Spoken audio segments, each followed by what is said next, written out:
성도 여러분, 안녕하십니까? 새해가 밝았습니다. 새해 복 많이 받으시기 바랍니다. 이 정초에는 누구나 이 복을 참 많이 얘기합니다. 근데 이 중국인들은 이 복은 이 하늘에서 내려온다고 여겨서 이 복을 거꾸로 달아놓는 것을 우리가 볼 수 있습니다. 어떤 면에서는 상당히 이 기독교적이라고 여겨지는데, 올 한해는 우리 모두가 우리 하늘에 계신 하나님으로부터 오는 그런 영적인 복을 많이 누리시는 한 해가 되시길 진심으로 바랍니다. 오늘 저는 이 그리스도인으로 살아간다는 것이라는 제목으로 이 신축년 새해 아침에 우리가 어떻게 살아야 우리가 진정한 그리스도인으로서 복을 누릴 수 있는지 우리 함께 은혜를 나누도록 하겠습니다. 먼저 다 함께 마태복음 4장 18절에서 21절에 나와 있는 말씀을 보도록 하겠습니다. 갈릴리 해변에 다니시다가 두 형제 곧 베드로라 하는 시몬과 그 형제 안드레가 바다에 그물 던지는 것을 보시니 저희는 어부라 말씀하시되 나를 따라오너라 내가 너희로 사람을 낚는 어부가 되게 하리라 하시니 저희가 곧 그물을 버려두고 예수를 쫓으니라. 거기서 더 가시다가 다른 두 형제 곧 세베대의 아들 야고보와 그 형제 요한이 그 부친 세베대와 한 가지로 배에서 그물 깃는 것을 보시고 부르시니 22절 저희가 곧 배와 부친을 버려두고 예수를 쫓으니라. 여러분, 이 말씀은 누구나 익히 잘 알고 있을 텐데요, 이 사건 속에는 참으로 귀한 그리스도인의 복받는 생애의 비결이 나와 있습니다. 저는 이 말씀 속에서 오늘 세 가지 교훈을 찾을 텐데요, 과연 어떻게 우리가 살아야 그리스도인으로서 잘 살 수 있을지 한번 살펴보도록 하겠습니다.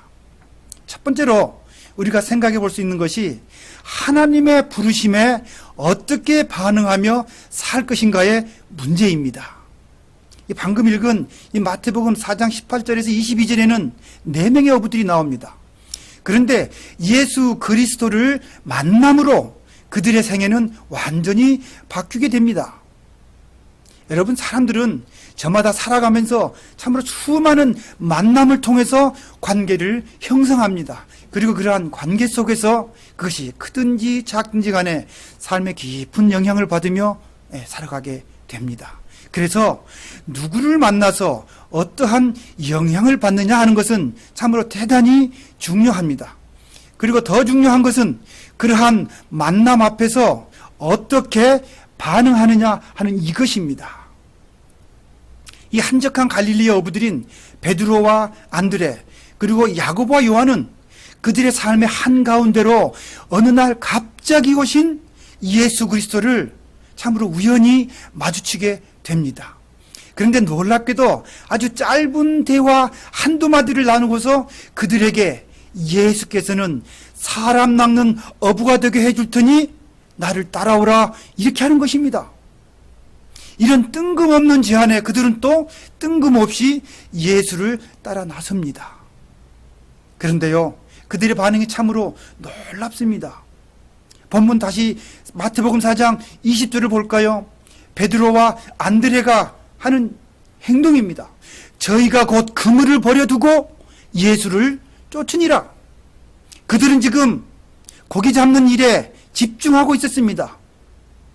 22절 갈까요? 이제는 야고보와 요한의 반응입니다.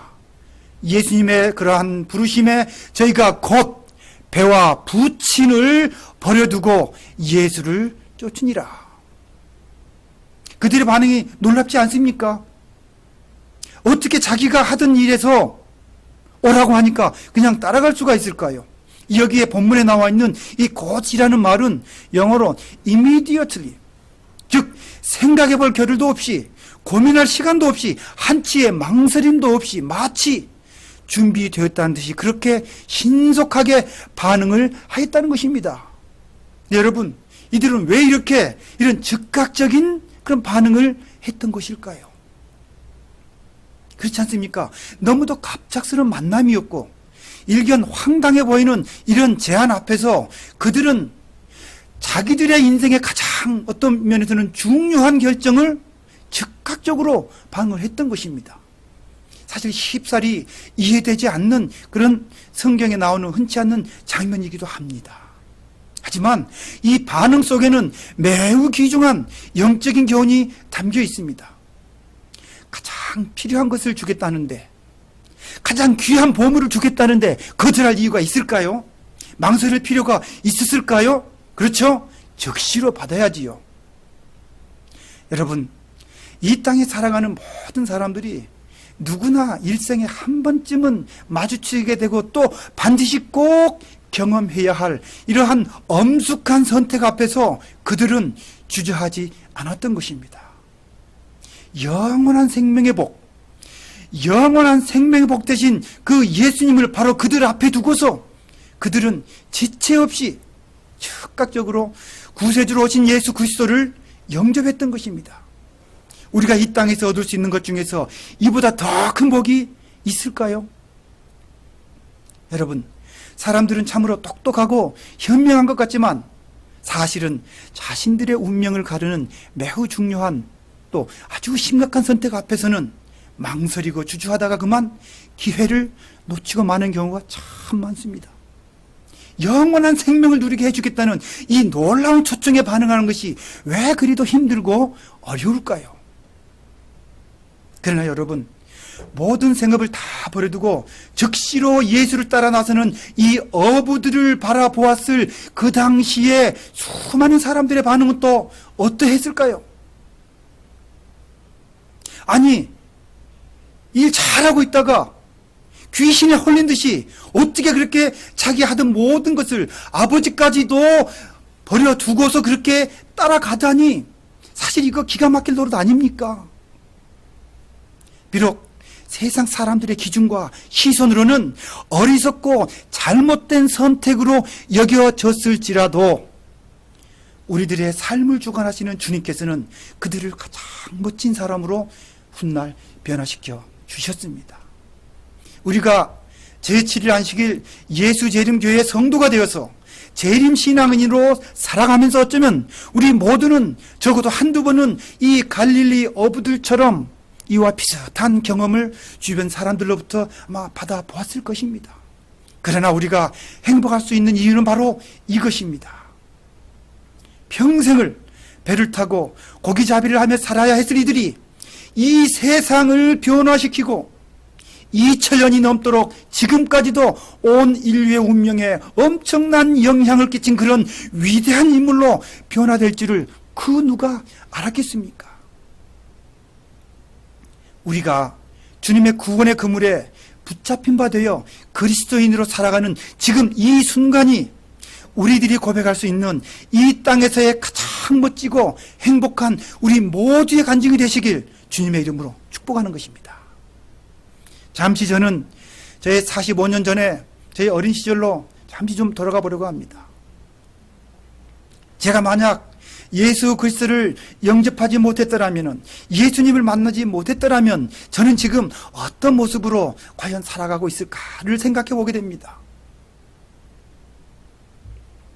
제가 그리스도를 만나게 된 짧은 스토리를 좀 들려드리고 싶습니다. 제 인생의 방향을 바꾸도록 조력해준 고마운 한 단체가 있었는데 그것은 바로 우리 36고등학교 학위 봉사대 팀이었습니다. 1979년 여름 호남 36 학위 봉사대 팀이 저희 살고 있는 시골 마을에 오게 됐습니다. 초라한 시골 마을에 어린 중학생의 이 삶이 바뀌는 순간이었습니다. 사실 그때까지만 해도 저는 꿈이 하나 있었습니다. 그것은 고려대학교 법대를 가는 꿈이었습니다. 제가 뭐 똑똑해서가 아니고 그 당시에 저희 집안의 대들보 같은 둘째 형님이 억울하게 사고로 죽게 되었습니다. 그때 형님의 사고 수습을 해주는 많은 분들이 최종적으로 엄청난 돈을 그들이 그냥 쉽게 얘기하면 횡령해 가는 것이었습니다. 집안에서 그 당시 이러한 일을 봐줄 수 있는 소위 말해서 좀 학식 있고 똑똑했던 분들이 없었던 것 같아요. 그래서 남들에게 맡겼는데 그 보상금을 전부 그냥 가로채 가는 것이었습니다. 그래서 집안 어른들이 굉장히 상심하고 고민 끝에 저에게 하나의 꿈을 심어줬습니다. 너는 우리 집안에서 그래도 문자라도 해독하고 이런 억울한 일은 당하지 않도록 법을 좀 공부해라. 그래서 법대를 가서 좀 적어도 속고 살지는 않았으면 좋겠다. 우리 집안을 한번 일으켜봐라. 그런 꿈을 저에게 심어주셨습니다. 그래서 제 책상 위에는 고려대학교 법대를 가는 꿈을 심어놓고 어떻게 공부해야 될지 늘 그것이 저에게 하나의 삶의 동기가 되었습니다. 그러나 하나님께서는 저의 삶의 길을 바꿔주셨습니다. 저는 삼육대학교를 진학하게 되었습니다. 제가 삼육대학을 다니는 4년 동안요, 혹시 여러분 중에 내가 다니는 학교에서 그 학교의 배지를 가슴에 4년 내내 달고 다니신 분 혹시 있을까요? 저는 그랬습니다. 왜 그랬을까요? 그것이 저에게 가장 큰 자랑이었기 때문에 그랬습니다. 하나님이 계시는 이 학교, 하나님이 함께하는 이 대학이야말로 나에게 가장 큰 축복이고 나에게 가장 큰 행복 그 자체였기 때문이었습니다. 심지어는 제가 대학교 1학년하고 2학년 때 여름에 방학을 하게 되면은 대학 캠퍼스가 그리웠습니다. 그래서 그 목적 하나로 학교를 찾아가는 것입니다. 그리고 삼육대학에 있는 기도회 동산 오야봉에 올라가서 기도하고 나오면 마음에 평안이 있는 것입니다. 그렇게 4년 동안 대학 생활을 했습니다. 제 꿈이 변화가 됐습니다. 대학을 졸업하고 제가 삼육학교 교사가 되었습니다. 교사로 부름을 받을 때 저에게는 한 가지 큰 기도 제목이 있었고 꿈이 있고 하나의 목표가 있었습니다. 그것은 나에게 예수 그리스도를 만나게 해준 이 삼육학교의 학위봉사대 팀처럼 내가 삼육학교 교사가 되면 내가 매년 빠지지 않고 나도 나가서 예수 그리스도를 만난 이 기쁨을 전해야 되겠다라는 그런 기도 제목이었습니다. 그래서 삼육학교의 고등학교의 교사가 되어서 거의 한 해도 빠지지 않고 여름 성경학교 학위봉사대 팀의 지도교사로서 나갔습니다. 이 일주일이라는 기간이 저에게는 유일한 해방구였고 저에게는 가장 큰 휴가였습니다. 심지어는 고등학교 3학년 담임을 할 때조차도 성경학교를 나가겠다고 교감 선생님에게 얘기를 했습니다. 혼났습니다. 어떻게 고등학교 3학년 담임이 아이들 입시 진학 지도를 해야지 나가느냐고. 교감 선생님, 그 부담임이 일주일 동안 해도 되지 않습니까? 저는 이 기간이 저에게는 휴가 기간입니다. 결국은 고3 때를 제외하고는 가지 못하고 매년 나갔습니다. 여러분이 아시는 대로 제가 이거 밴쿠버에 살면서 필리핀에 해외 선교하러 나갑니다. 그것도 제가 가진 재능은 없기 때문에 할 수 있는 거는 우리 삼육학교를 좀 돕는 선교를 해야 되겠다. 교육 선교 활동을 나갑니다. 우리 가난하고 도움이 필요한 이 아이들에게 책을 또 컴퓨터를 또 장학금을 줄 수 있는 그러한 역할을 내가 좀 해야 되겠다 해서 제가 필리핀에 교육선교하러 나가는 이유가 바로 저의 어렸을 적에 오늘의 나를 있게 해준 우리 삼육학교의 학위봉사대 팀 때문이었습니다. 그리스도를 만날 수 있도록 나를 소개해준 이 삼육학교의 여름 성경학교 그 팀, 그것은 제 인생의 변화를 가져다 준 가장 큰 계기가 되었던 것입니다. 그런데 여러분, 제가 이번 설교를 준비하면서 깨달은 것 한 가지가 있습니다. 그것은 제가 그리스도를 선택한 것이 아니고 그때 미리 우리 하나님께서 우리 마을에 재림교회를 세우시고 우리 삼육 중고등학교 학위봉사대 팀을 준비시켜 놓으셨던 것을 알게 되었습니다. 그래서 저에게 와보라고 하셨고 저는 호기심으로 그 부르심의 초청에 응했던 것 뿐이었습니다. 이 모든 일들이 바로 오늘의 저를 위해서 준비해 놓으셨다는 이 놀라운 사실을 오랜 세월이 흐른 뒤에야 저는 깨닫게 되었습니다. 제가 주님을 선택한 것이 아니라 우리 주님께서 저를 선택해 주신 축복받은 사람인 것을 이제야 알게 되었습니다. 얼마나 감사한지 모릅니다. 다시 본문으로 돌아가면요, 사실 우리가 본문을 자세히 들여다보면은 4명의 어부들 역시도 그들이 예수님을 선택한 것이 아니라 예수님께서 그들을 택한 것이라는 것입니다. 그들은 단지 예수님의 부르심에 반응한 것뿐이었습니다. 우리 주님의 부르심에 주저함없이 반응하여 주를 따라 나섰던 이것이 바로 그들의 운명을 변화시킨 놀라운 비결이었던 것입니다. 우리 교우 여러분들께서도 모두가 어떻게 그리스도인이 되었는지 그 사연은 다 다르겠지만 한 가지 분명한 사실 하나는, 하나님께서 친히 여러분 모두를 한결같이 먼저 선택하셨고 여러분들은 그 부르심의 초청에 응답한 선택받은 사람들이라는 사실에 진실로 감사하게 되시기를 바랍니다. 그런데요, 지금 이 순간에도 우리들이 깊이 생각해 볼 한 가지는 2000년 전에 갈릴리의 어부들을 부르셨고 또 여러분들을 부르셨던 동일하신 우리 주님께서 이 새해 아침에도 여전히 사람 낚는 어부를 찾고 계신다는 사실입니다. 나의 능력이 어떠하든지 간에, 내 나이가 어떠하든지, 그리고 나의 교회 직분이 무엇이든지 간에 저 갈릴리 어부들처럼 하나님의 음성이 들리면 지체하지 않고 곧바로 반응하는 우리 모두들이 되시기를 진심으로 바랍니다. 이것이 새해 복받는 비결 아니겠습니까? 그러므로 우리 사랑하는 성도 여러분, 주님께서 우리를 부르실 때 우리가 해야 할 대답은 무엇이어야 할까요? 오늘 안교교과에 나오는 내용 중에 이사야 6장 8절의 말씀처럼 주께서 부르시면 어떻게 반응하는 것입니까? 내가 여기 있나이다, 나를 보내소서라고 이사야 선지자처럼 망설이지 않고 즉각적으로 순종함에 따르는 저와 우리 모두가 되시기를 간절히 소망합니다. 그래서 새해 우리 교회에는 자원에서 일할 사람이 넘쳐나는 그런 행복한 교회가 되면 참 좋겠습니다. 사실 지난 한 해를 되돌아볼 때 우리 교회에는 놀라운 어떤 변화의 바람이 크게 불었습니다. 무엇일까요? 그것은 우리 교회 나이 많으신 어르신들을 중심으로 자원에서 집사직을 맡으신 것이었습니다.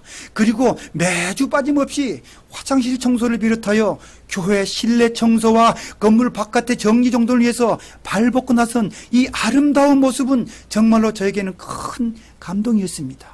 이러한 모습이 그리스도인으로 잘 살아가는 참 모습이 아니겠습니까?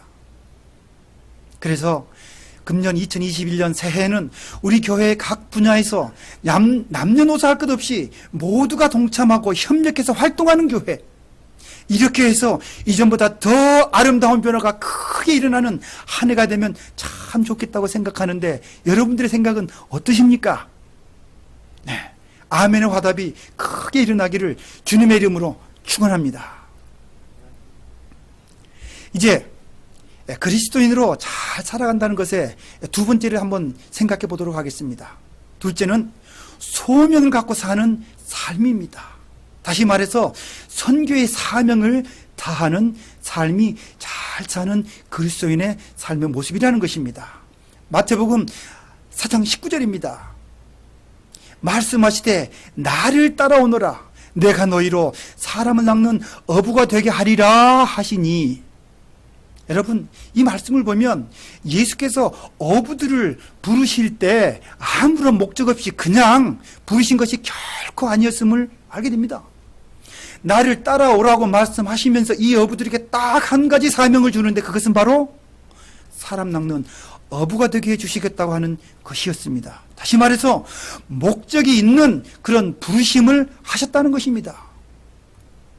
우리 기독교에서는 이 하나님의 일을 하도록 부르심을 받은 것을 소명이라고 합니다. 이 소명이라는 말은 불소 목숨명이라는 한자를 씁니다. 다시 말해서 임금이 신하를 부르는 명령이라는 뜻인 거죠. 그래서 하늘의 왕 되시고 이 우주의 왕 되시는 하나님께서 이 어부들에게 바로 하나님의 일을 하도록 부르심의 소명을 주셨다는 말인 것입니다. 사람 낚는 어부가 되라는 소명을 주셨다는 것입니다. 다시 말해서 이 말은 선교인으로서 복음 전도하라는 그런 사명을 주셨다는 것입니다. 자, 그러면 우리가 하나님의 부르심에 응답해서 그리스도인으로 이 살아가고 있는 우리 모두에게 이 갈릴리의 어부들처럼 이 동일한 소명인 선교하라는 사명을 부여해 주신 것입니다. 따라서 우리가 그리스도인으로 살아간다라고 하는 이것은 바로 이러한 선교 사명을 내 삶 속에서 실천하면서 사는 삶이 그리스도인으로 살아간다라고 하는 말씀인 것입니다.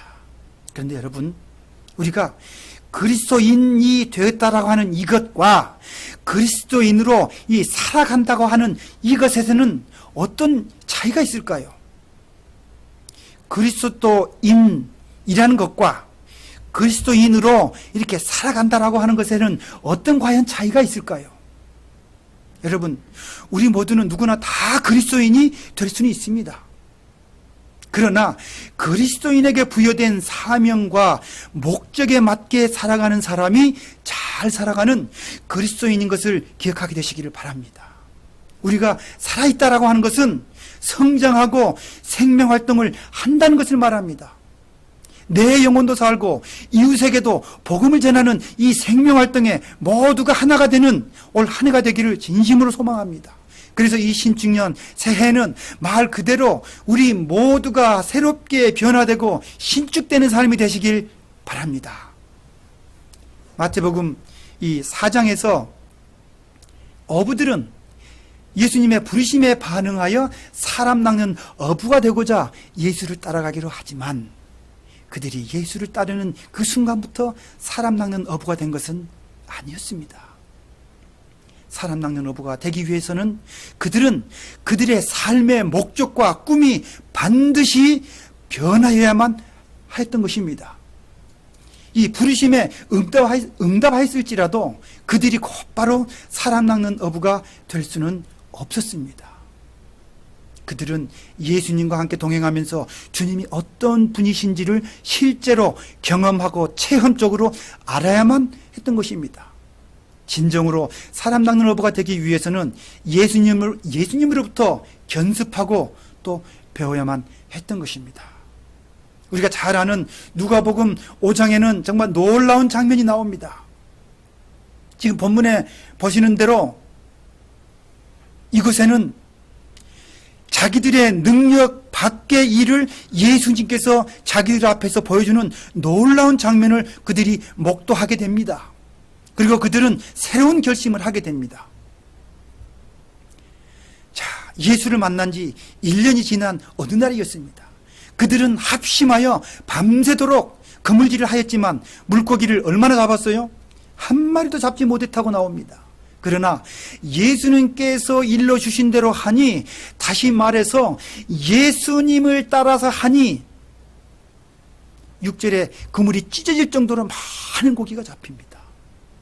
그래서 이 타고 온 이 두 척의 배에 가득 싣고도 배가 가라앉을 만큼의 엄청난 양의 물고기를 그들이 잡았습니다. 4명의 어부 모두가 이전에는 한 번도 경험해보지 못한 이 귀한 경험을 하게 됩니다. 이때 그들은 예수님을 과연 어떤 시각으로 그들이 바라보았을까요? 그들은 사실 그들이 사람 낚는 어부가 되겠다고 예수를 따라 나셨지만, 우리가 이 본문에서 살펴본 대로 실상은 그들 4명이서 뭐가 되어 있어요? 동업자가 되어 있었습니다. 왜 그랬을까요? 예수도 따르면서 고기도 더 많이 잡아서 이 땅에서도 성공하려고 그랬겠지요. 그리고 이런 엄청난 수확을 거두고서는 예수님과 함께 이 동업을 하면은 더 많은 돈을 벌 수도 있겠구나, 이렇게 생각했을까요? 우리 본문으로 다시 한번 돌아가 보겠습니다. 10절에 보면은 예수님께서 그들에게 한 가지 당부를 하는데, 이제는 취하라 라는 이 말씀이 나옵니다. 이 말의 원어적 의미는 살아있는 채로 생포하라라는 그런 뜻입니다. 그들은 예수님의 그물에 생포되어서 1년을 주님을 따라다니면서 주님을 직접적으로 경험하였던 것입니다. 그래서 1년이 지난 이제 드디어 그들은 나가서 사람들을 취하도록 사명을 부여하게 됩니다. 마태복음 4장에서 그들은 견습생으로 단순하게 그저 예수님을 따라다니는 그런 수준이었다면 이제는 풀타이머로서 홀로 설 수 있도록 중요한 임무가 그들에게 주어지게 되었습니다. 그런데 여러분, 고기가 그물에 찢어질 정도로 많이 잡힌 이때는 그들의 생애에 있어서 최고의 물질적 풍요로움이 절정에 달한 성공한 순간이었습니다. 우리 재림교 주석에 제가 참고해 보니까 그렇게 되어 있어요. 근데 이 11절에 보면 바로 이때 그들은 진실로 그 모든 것을 버려두고 예수를 쫓는 사람으로 변화됩니다. 마태복음에서는 곧 그물을 버려두고 또 곧 그물과 부친을 버려두고 따르지만 누가복음 5장 11절에 보면 그들은 이 모든 것을 버려두고 예수를 쫓는 사람으로 근본적인 변화가 나타납니다. 한때는 비록 충동적으로 그들이 예수 그리스도를 따랐을지라도 이제는 그들의 삶의 목적과 꿈이 거룩하게 변화된 것입니다. 이제까지는 이 땅에서의 성공도 원하면서 예수를 그저 따라다녔다면 이제는 온전히 그들의 생애를 다 들여서 헌신하는 삶을 살기로 결심한 것입니다. 그냥 그리스도인에서 진정한 그리스도인으로 살기로 삶의 변화가 이리로 왔던 것입니다. 그들이 비록 세상의 필요를 채우기 위해 밤새도록 깊은 곳에 그물을 던졌지만 그들의 수고는 허사로 돌아가고 말았습니다. 그러나 그들은 이제 자기들의 필요를 넉넉하게 채워줄 수 있는 분이 누구예요? 예수라는 사실을 경험적으로 알게 되었던 것입니다. 그래서 세상적인 필요를 위해서 4명이서 하던 동업을 뭐하고 해체하고 이제는 예수와 함께 거룩한 사람 낚는 어부가 되기로 새로운 동업을 결심하는 것입니다. 예수님과 더불어 하는 동업 여러분도 경험하게 되시길 바랍니다. 그래서 망설임 없이 모든 것들을 다 버릴 수가 있었던 것입니다. 그들은 그들 뒤에 한참 세월이 지난 수년 후에 사도 바울이 했던 고백처럼 그리스도 예수를 아는 지식을 가장 고상하고 무한한 가치로 여기게 된 것입니다. 이 땅에서 얻은 것들은 다 배설물로 여길 줄 아는 그런 참된 지혜를 얻는 사람들로 근본적인 변화가 이르러 왔던 것입니다. 우리 다 함께 사도 바울의 고백 한번 볼까요? 빌립보서 3장 7절입니다. 그러나 무엇이든지 내게 유익하던 것을 내가 그리스도를 위하여 다 해로 여길 뿐더러. 8절입니다. 또한 모든 것을 해로 여김은 내 주 그리스도 예수를 아는 지식이 가장 고상함을 인함이라. 내가 그를 위하여 모든 것을 잃어버리고 배설물로 여길 수 있는 것은 뭐 때문에 그래요? 그리스도를 얻었기 때문이라고 사도 바울은 고백하고 있는 것입니다. 여러분, 드디어 어부들의 삶에 위대한 변화와 새로운 비전이 생긴 것입니다. 그들은 그 비전이 이끄는 대로 따라가기로 결심한 것입니다. 예수님의 거룩한 명령이 그들의 삶을 이끄는 진짜 그리스도인으로 그들은 살아가게 된 것입니다. 2000년 전에 이 게네사렛 물가의 어부들의 거룩한 헌신이 오늘 우리들의 헌신과 결심이 되고 거룩한 삶의 꿈이 되고 비전이 되시기를 바랍니다. 여러분, 하나님의 사업의 유용한 일꾼은 세상적으로 갖추어진 지성에 의한 것이 결코 아닙니다. 예수님에 대한 그들의 헌신으로 일하는 것입니다. 우리가 하나님의 일을 한다는 것은 결코 내 능력으로 하는 것이 아닌 것을 알게 되시기 바랍니다. 내 안에 임재하시는 이 성령님의 뜨거움으로 내가 움직이는 것입니다. 지금까지는 그들이 그리스도인이었다면 이제는 그리스도를 목적하고 경험한 사람으로서 그리스도인으로 살아가는 것입니다. 여러분, 우리 모두는 많게는 내 평생을 또는 수십 년을, 적게는 수년에 걸쳐서 예수를 들었고 예수를 우리의 삶에서 경험하였을 것입니다. 그렇다면 우리가 경험한 예수 그리스도는 어떤 분이십니까? 기독교는 자신의 복만을 추구하는 그런 기복 종교가 아닙니다.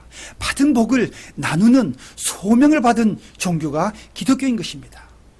우리가 그리스도인으로 산다는 것은 단순히 내 신앙만을 이어가며 그저 내 가족만, 나만 잘 산다는 것만이 아니라 우리가 받은 소명대로 사명을 다 이루는 삶을 살라는 것으로 믿습니다.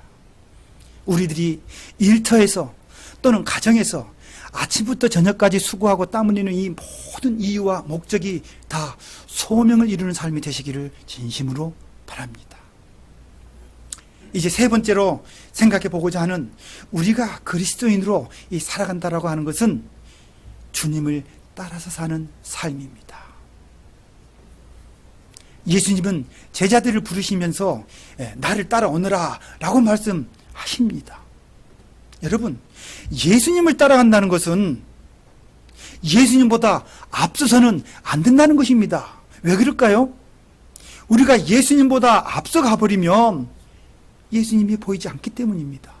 그러기 위해서 예수님 앞과 사람들 앞에서 우리는 겸손히 낮아져야만 합니다.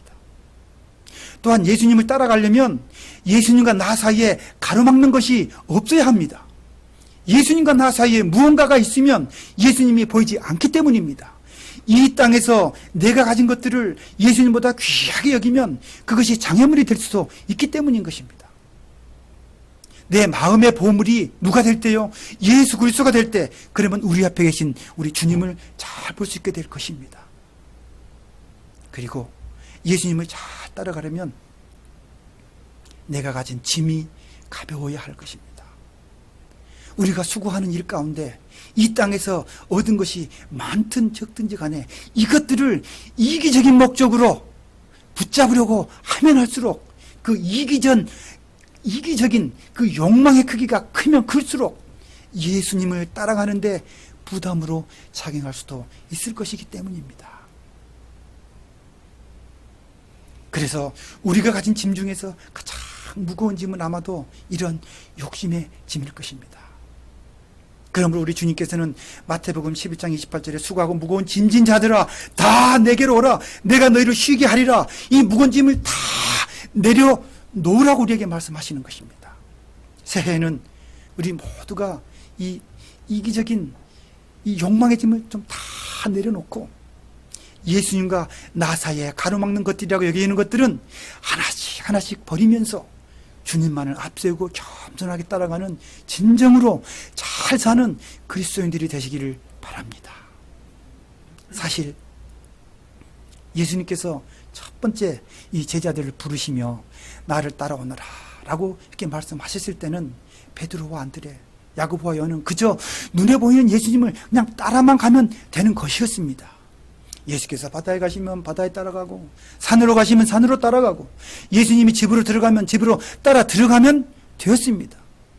그러나 오늘날 우리들에게 나를 따라오너라는 이 말씀은 베드로나 요한처럼 눈에 보이는 예수님을 따라가는 것이 아닙니다. 우리가 예수님의 부르심에 따라갈 수 있는 방법은 그분의 삶의 발자취를 따라가는 것입니다. 그분의 삶의 방식을 따라 사는 것입니다. 우리들이 예수님의 삶을 따르는 것이라는 것은 예수님처럼 버려야 하는 삶을 뜻하는 것입니다. 그래서 예수님께서 제자들을 부르셨을 때 그들은 자신들이 가지고 있던 모든 것을 버리는 모습이 기록되어 있습니다. 베드로와 안드레는 뭘 버렸습니까? 그물을 버려두고 예수님을 따릅니다. 야고보와 요한은 배와 그 부친을 버려두고 예수님을 따릅니다.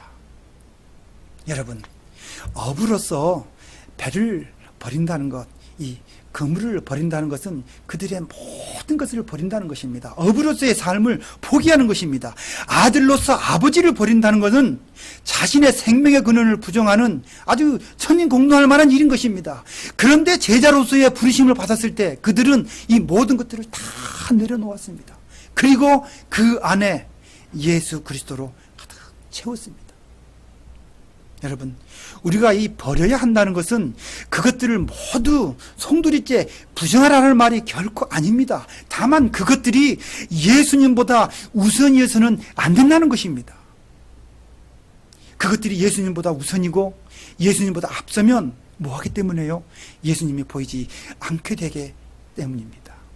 예수님이 보이지 않게 되면 우리가 어찌 예수님을 따라갈 수가 있겠습니까? 그래서 사도 바울은 갈라디아서 5장 24절에서 이렇게 기록을 합니다. 그리스도 예수의 사람들은 육체와 함께 그 정과 무엇을요? 욕심을 십자가에 못 박았다 그랬습니다. 모든 것들을 내려놓았다라는 것입니다. 그리고 빌립보서 4장 6절에 아무것도 염려하지 말고 오직 모든 일에 무엇으로? 기도와 간구로 너희 구할 것을 감사함으로 하나님께 아뢰라 라고 오늘 우리에게 권면하십니다. 사랑하고 존경하는 우리 성도 여러분, 오늘 저는 어떻게 살아가는 것이 그리스도인으로서 잘 사는 것인지에 대해서 말씀을 나누어 보았습니다. 제가 그렇게 결심하고자 이런 말씀을 드리는 것입니다. 새해에는 우리 모두가 진실된 그리스도인의 삶을 통하여 내 개인에게 부여된 사명과 우리 교회의 모든 선교적인 사명을 받들면서 한 영혼이라도 주님께로 인도하겠다는 그런 귀한 결심을 이 시간 하게 되시기를 진심으로 바랍니다. 그래서 금년에는 이 신축년입니다. 우리 교회가 새롭게 세워지고 우리 영혼들이 새롭게 세워지고 그래서 이 밴쿠버 지역사회에 우리에게 부여된 그 사명이 잘 이루어지는 아주 원년이 되기를 진심으로 바라는 것입니다. 저를 비롯해서 우리 모두가 이전보다 더 변화되고 더 성숙한 그리스도인으로 참으로 잘 살아가는 그래서 아주 행복한 이 한 해가 되기를 주님의 이름으로 축원드리면서 제 부족한 말씀을 마칩니다. 감사합니다.